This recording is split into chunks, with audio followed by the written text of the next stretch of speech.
All right, YouTube. It's Appalachian ADV Rider. Thanks for joining. Today, another first impression of this ZT0900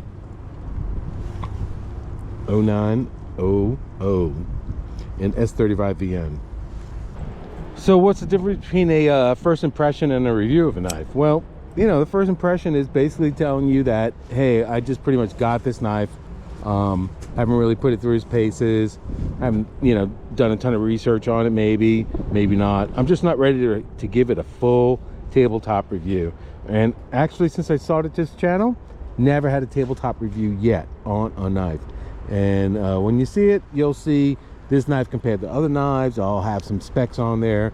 I'll go through a much more in-depth analysis of, you know, for those specs people. But a lot of these first impression videos for me are just about, you know, when I grabbed this knife, did it feel good? Was it something I wanted to carry, right? Isn't that the most important aspect of any kind of review? It's a Les George designed knife in S35VN, and serial number doesn't really matter, right? It's a serial number. All right, so what do I think about this knife? This knife is actually, let me first start this review saying I'm a big knife guy. I like a knife about 8 inches or more. You know, I will go with the 7.5 to 8.5 as calling it an optimal range, because, you know, give it plus or minus, you know, some number. But, you know, ideally 8 inches is a pretty good size knife for me. So this knife here is, let's call it 6.5 inches. This is a first impression video about this knife.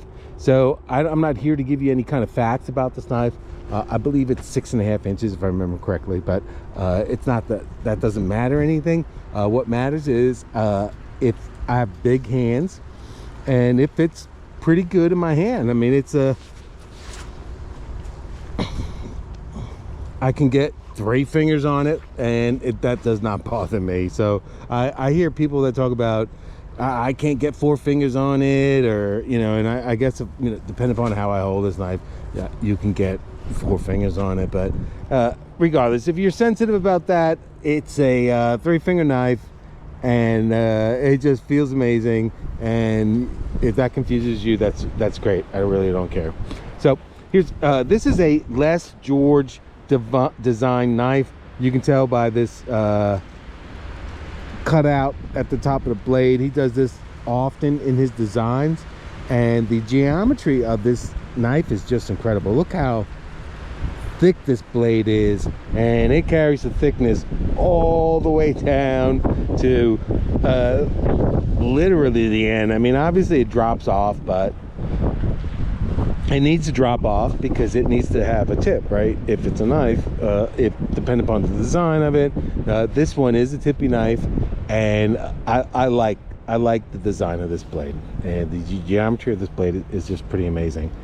So the pivot is a typical designed pivot for ZT, and the other side is a captive end to it. So when you take this knife apart to only need one tool, it's got washers in there. I can tell. I don't know if you can see it there, and has steel inserts on the liners here. It's a frame lock knife with the steel insert. The pocket clip is your typical ZT pocket clip, and it's got the screws that are pretty high, and it's harder to get thicker material all the way up in there. But again, I mean, if you're really sensitive, it's gonna bother you, and so there it is, right?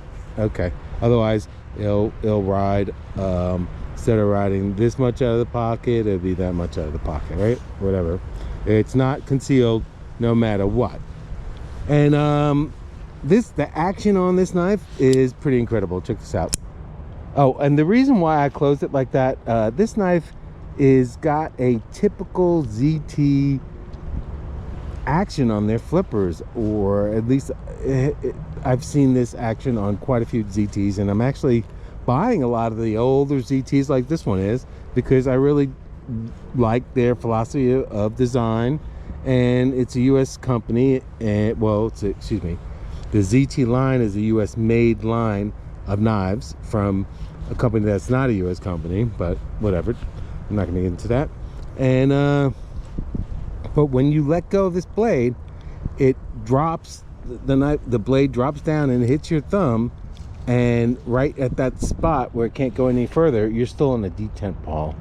So you'd have to come up and push it down. They call that double clutch, or whatever you want to call that. So it just won't drop past the detent pawl. You can't do it in one action, right? So there it is. There's a lot of things in life that's gonna, you're gonna like and you're not gonna like. So pointing out things you might not like, and it's your decision. So, oh, check this out. We're out in the woods, having a great time here, relaxing, enjoying this beautiful weather. Weather's finally broke in North Carolina, and when I say finally, I mean, I'm spoiled, right? So it might have broke a month ago. Who cares? I'm just talking. We've gotten a lot of rain, and that's been the issue. Anyway, look at this knife. It is actually pretty good. It feels like a hard to use small knife, and I can't think of many knives that I own that have a small kind of package like this that I wouldn't mind digging in and doing stuff to it, because I mean that blade is thick, so obviously it's not going to be a paper slicer, but it's gonna cut paper, and if you're really worried about fighting paper, this will do it, right? And I think it's a good option.